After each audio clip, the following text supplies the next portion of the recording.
Okay, let's dive into this. Have you ever thought about how managing a complex project is, well, exactly like leading a massive mountain expedition?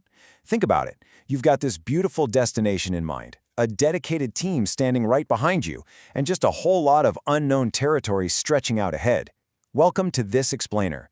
Today, we're exploring a seriously brilliant framework drawn directly from our source material called The Compass of Complexity: 5 Principles of Impactful Management.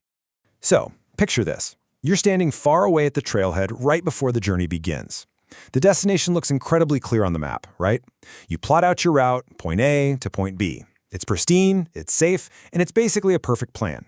But then, reality hits the exact second you actually start walking.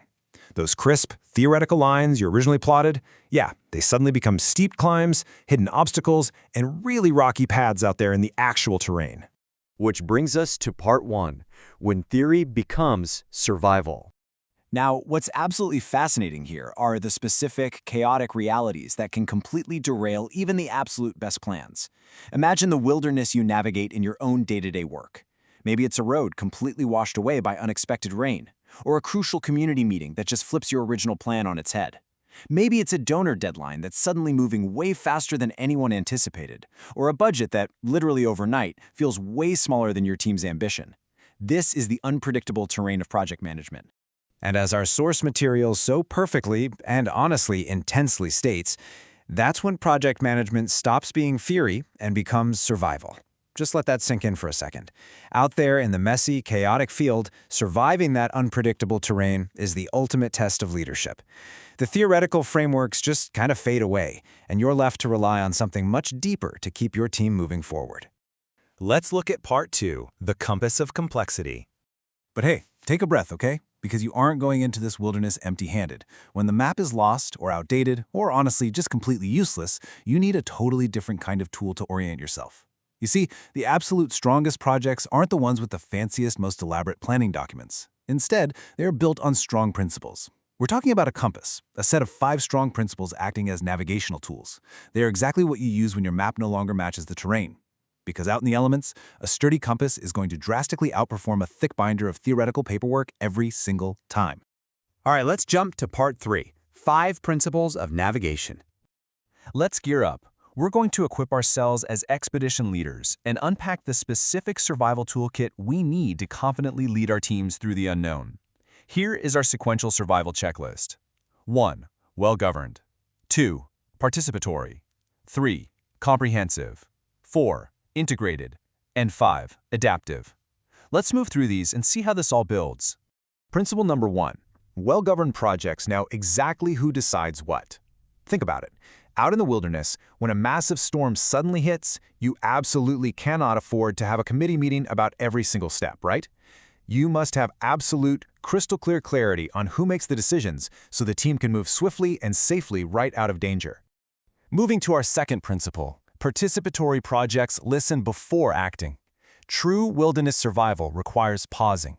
It means you actively listen to your surroundings, you feel the shift in the weather, and, crucially, you deeply listen to the concerns and observations of your team on the ground before you take that next critical step forward. Next up on the compass, comprehensive projects see the full picture. Look, when you are navigating really complex terrain, it is incredibly dangerous to only look at the rocks directly in front of your boots. You've got to lift your head up. You need to take in the entire landscape to understand the broader context of your journey and actually anticipate what lies ahead. The fourth point is that integrated projects connect people, systems, and actions. A successful physical expedition totally relies on ropes tying climbers together, right? If one person slips, the integrated system catches them. It's the exact same in your work. Your people, your systems, and your actions must be completely tied together to survive the sudden shocks of the terrain. And this brilliantly illustrates our final principle. Adaptive projects adjust when reality changes direction. True survival means rerouting instantly. When the trail totally disappears because of a washed-out road or sudden shift in circumstances, you don't just stubbornly walk into the river because the map told you to. No way. You adapt, you pivot, and you find a brand new path forward.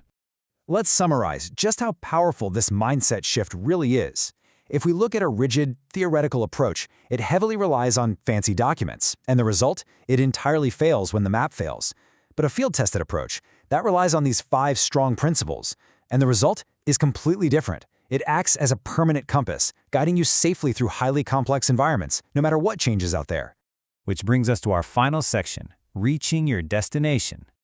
So, with our compass fully calibrated and our team completely aligned, we are finally ready to reach the summit. But reaching your destination isn't just about crossing some arbitrary finish line. It's about arriving with your purpose intact. So the crucial point is this: perfect plans alone rarely create true impact. Impact is built by teams that can navigate complexity without losing purpose. It's the adaptable, principle-driven teams that can look unpredictable terrain right in the eye and still find a way to make a real difference. I want to leave you with this final, really vital question based on everything we've covered in today's explainer. When your map no longer matches the terrain, and believe me, eventually it definitely won't, will your team lose its way, or do you have the compass to navigate the complexity? Keep these 5 principles close and you will always find your way forward. Thank you so much for exploring this fascinating terrain with me, and I'll catch you in the next explainer.